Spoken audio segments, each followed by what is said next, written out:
ఇలాంటి మరెన్నో వీడియోలు చూడడానికి like, share, subscribe and comment. ఈరోజు ఈ వీడియోలో 2026 సంవత్సరంలో తిరుమలలో రథసప్తమి వేడుకల సందర్భంగా వాహన సేవల వివరాలు, తిరుమలలో రథసప్తమి వేడుకలు ఎందుకు చేస్తారు అనే విషయాల గురించి తెలుసుకుందాము. తిరుమలలో రథసప్తమి వేడుకలకు ఎంతో ఆధ్యాత్మిక ప్రాముఖ్యత ఉంది. దీనిని తిరుమలలో అర్ధ బ్రహ్మోత్సవము లేదా ఒక్కరోజు బ్రహ్మోత్సవం అని కూడా పిలుస్తారు.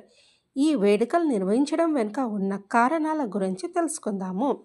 పురాణాల ప్రకారము మాఘ శుద్ధ సప్తమి నాడు సూర్య భగవానుడు జన్మించాడు. సూర్యుడు విష్ణు స్వరూపం. అందుకే శ్రీనివాసుని సూర్యప్రభ వాహనంపై ఊరేగించడం ద్వారా సృష్టికి వెలుగునిచ్చే సూర్యుడిని గౌరవిస్తారు. తిరుమల మాడ వీధుల్లో ఉదయం సూర్యప్రభ వాహన సేవ జరిగేటప్పుడు ఒక అద్భుతం జరుగుతుంది. సూర్యోదయ సమయంలో సూర్యకిరణాలు సరిగ్గా స్వామివారి శిరస్సు, నాభి మరియు పాదాలను తాకుతాయి. ఈ దృశ్యము స్వామివారి స్వయంగా సూర్యుని ఆహ్వానిస్తున్నట్లుగా ఉంటుంది. శాస్త్రాల ప్రకారము రథసప్తమి రోజున సూర్య దర్శనం చేసుకుంటే 7 జన్మల పాపాలు తొలగిపోతాయి.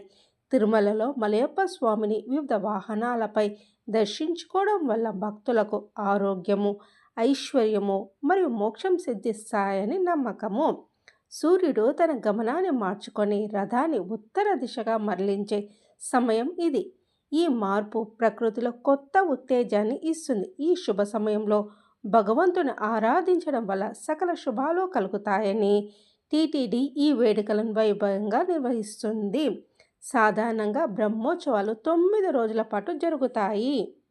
కానీ రథసప్తమిని పురస్కరించుకొని టీటీడీ ఒక్కరోజు బ్రహ్మోత్సవం నిర్వహిస్తుంది. ఈ రోజున మలయప్ప స్వామి వారు 7 రకాల వాహనాలపై మాడ వీధుల్లో విహరిస్తూ భక్తులకు దర్శనం ఇస్తారు.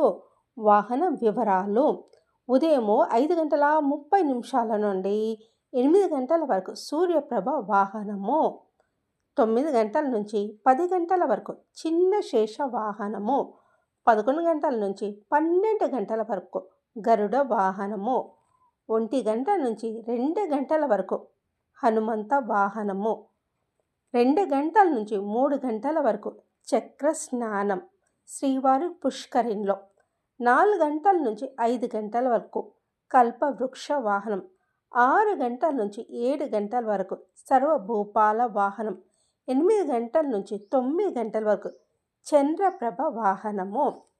రథసప్తమి రద్దీ దృష్ట్యా జనవరి 24 నుండి 26వ తేదీ వరకు తిరుమలలో ఇచ్చే సర్వదర్శనం టోకెన్లను జారీని రద్దు చేశారు. భక్తులు నేరుగా క్యూలైన్లోకి వెళ్ళి దర్శనం చేసుకోవాల్సి ఉంటుంది.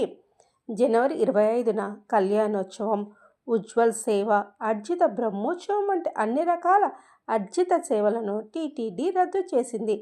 ప్రోటోకాల్ ప్రముఖులకు మినహా సాధారణ విఐపి బ్రేక్ దర్శనాలు మరియు సిఫార్సు లేఖను స్వీకరించబడవు.